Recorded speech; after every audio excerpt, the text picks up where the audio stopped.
Jadi beberapa hari yang lalu, aku ngalamin yang namanya lucid dream. Buat yang nggak tahu lucid dream itu apa, jadi lucid dream itu adalah kondisi di mana ketika kita sedang bermimpi, tapi kita sadar kalau kita itu sedang ada di alam mimpi, kita bisa kontrol penuh mimpi kita. Jadi kita kayak macam sutradara lah ya dalam mimpi kita sendiri. Di mimpi itu, aku tiba-tiba ada di sebuah ruangan yang cukup luas. Bangunannya tuh terbuat dari kayu. Yang aku tahu di mimpi itu, aku sedang hadir di acara reunian. Tapi di situ aku cuman kenal satu orang, namanya Meli. Nah, aku nggak tahu nih, ini reunian apa. Soalnya Meli itu teman SMA aku, tapi dia juga teman kuliahan aku. Makanya aku nggak ngerti ini reunian apa. Singkat ceritanya aku ngobrol lah sama Meli. Terus kita juga ikutan party gitu kan. Dan tanpa sadar itu udah malam. Nah, Meli minta aku untuk nginep aja lah kita di situ gitu. Toh banyak orang rame, kita tidur aja di sini. Banyak yang jagain katanya gitu. Oke, akhirnya aku pun ngikutin lah apa kata Meli gitu kan. Nah, akhirnya aku sama Meli pun tidur di sana. Pas udah pagi, Meli bangunin aku. Beb, bangun dong, udah pagi nih. Buruan Gih pulang, takutnya kehujanan loh ntar. Oh iya, aku mikirnya bener juga nih yang Meli bilang nih, soalnya Depok beberapa hari ini hujan terus.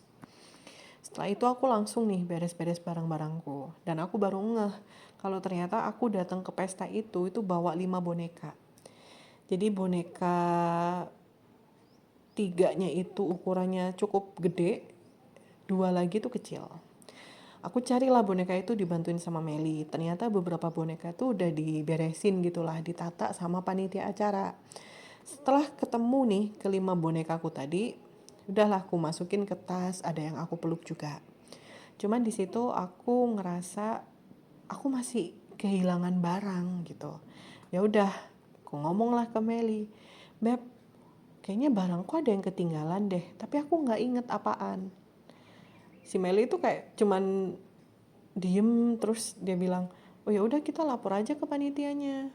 Oh oke gitu. Ya udah akhirnya kita lapor ke panitia. Di situ ada mas-mas lagi jaga gitu kan. Dan aku bilang saya ketinggalan barang mas, tapi saya nggak inget barang saya apaan gitu. Anehnya mas-mas itu tadi tuh langsung bilang, oh oke mbak kalau gitu saya minta kontak personnya ya.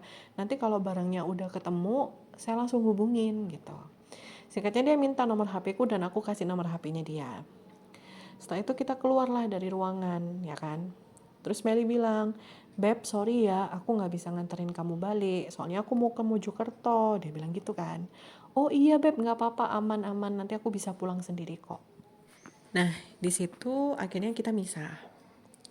Waktu aku udah keluar dari area aula itu, aku baru sadar, ternyata aku tuh ada di tengah hutan. Tapi di sini tengah hutannya tuh rame banget, banyak orang. Kayak macam lokasi outbound gitu loh. Ada tempat panahan, ada kolam renang, terus ada banyak lah pokoknya. Dan orangnya tuh good looking semua gitu kan. Di situ aku baru ngeh, tunggu, aku ngerasa nggak ngelewatin ini deh. Di situ aku diam, coba inget-inget dan aku inget. Aku tadi tuh tidur, terus bangun-bangun aku ada di aula itu. Dan oh berarti ini aku mimpi nih. Tapi gimana caranya aku balik gitu kan, gimana caranya aku melek dari mimpiku gitu. Oh aku harus cari jalan keluar, udah gitu doang aku mikirnya. Nah akhirnya aku cobalah keliling ke lingkungan sana, cari jalan keluar tapi nggak ketemu. Yang pada akhirnya aku mutusin buat tanya ke salah satu orang yang ada di sana. Cewek cantik banget. Terus aku tanya, permisi mbak maaf saya mau nanya, ini pintu keluarnya sebelah mana ya? Gitu. Tapi dia ngeliatin aku tuh aneh, dia heran gitu. Terus dia tanya, kamu bukan dari sini ya? Terus aku jawab dong, iya mbak bukan, kemarin malam saya ada reuni di aula situ. Aku nunjuk lah gedung aula yang tadi aku keluarkan. Terus saya sama teman saya nginep di situ mbak. Nah ini pagi baru mau pulang, makanya saya bingung jalan keluarnya lewat mana ya mbak? Terus mbak tadi bilang gini, mending kamu temuin kepala sekolah aja deh, biar dia yang tunjukin jalan keluarnya sebelah mana. Di situ aku mikir dong, loh kenapa harus ke kepala sekolah dulu buat bisa keluar dari tempat ini? Emang si mbak ini nggak mau ngasih tahu aku mikirnya begitu. Tapi seakan-akan dia bisa ngebaca pikiranku, terus dia bilang, soalnya kalau kamu keluar sendiri, nanti kamu bisa mati. Di situ aku langsung deg gitu kan. Maksudnya mati apaan nih? Oh, gitu ya mbak. Terus ruangan kapseknya ada di mana? Katanya gitu. Dia cuma nunjuk satu gedung tinggi banget, tapi gedungnya itu dari kaca gitu loh. Jadi kita bisa ngelihat apa namanya, transparan gitulah ke ruangan-ruangan yang ada di sana gitu. Oh ya udah makasih ya mbak. Terus dia pergi gitu. Setelahnya aku mikir kayak, waduh, ini aku sebenarnya kejebak di mana ya? Ini gimana caranya keluar dari tempat ini nih? Tapi di situ aku nggak langsung nemuin kapseknya. Aku coba nyari jalan keluar sendiri. Di situ aku coba keliling-keliling ya kan. Sampai akhirnya aku ada di salah satu sudut yang itu tuh kelihatan hutannya gitu, hutan belantara di sebelah luar. Jadi kayak beda banget gitu antara tempat aku berpijak sama ada yang di depanku tuh beda banget. Tapi kayak ada dinding kaca yang tebel banget. Jadi aku bisa lihat hutan luar itu ya rimbun, gelap, nggak ada apa-apa. Beda kayak tempat aku berpijak ini. Jadi aku seakan-akan tahu, oh berarti ini tuh tempat aku sekarang itu adalah satu dimensi yang lain, dan di depanku itu adalah apa ya namanya, hutan yang asli gitu. Di situ aku mulai nangis. Karena yang ada dalam pikiranku pertama kalinya adalah, Alana gimana ya? Alana masih kecil.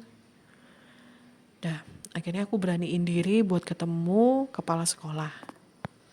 Singkatnya aku pergilah ke bangunan tempat kepala sekolah itu. Aku ngelewatin lorongnya cukup sepi sih, cuman masih ada lah ya 1-2 orang lalu lalang di sana. Sampai aku ada di salah satu pintu yang ada tulisan kepala sekolah gitu. Aku ketuk pintunya, terus keluar seorang laki-laki ganteng, tinggi gitu kan, kulitnya bersih gitu. Dia kaget ngeliat aku. Terus dia tanya, loh kok kamu bisa ada di sini? Aku posisinya masih nangis ya ini ya. Akhirnya aku ceritain lah semuanya nih, sama persis seperti aku cerita ke mbak tadi. Dan respon beliau tuh cuman gitu doang. Sambil nangis nih, aku bilang ke beliau, tapi aku gak berani natap mata beliau. Aku cuman bilang, Pak, tolong bantu saya pulang. Anak saya masih kecil. Itu aku sambil nangis. Setelah itu, dia megang kepalaku. Terus dia bilang, kamu merem sekarang. Dah, aku merem lah. Nah, ketika aku melek lagi, aku udah ada di kamar. 5:30 pagi hari Sabtu. Di situ aku langsung, alhamdulillah ya Allah bisa balik gue. Langsung aku cium anakku ya kan, aku ngeliatin suamiku masih tidur, ya Allah. Ada-ada aja deh, pagi-pagi loh ini.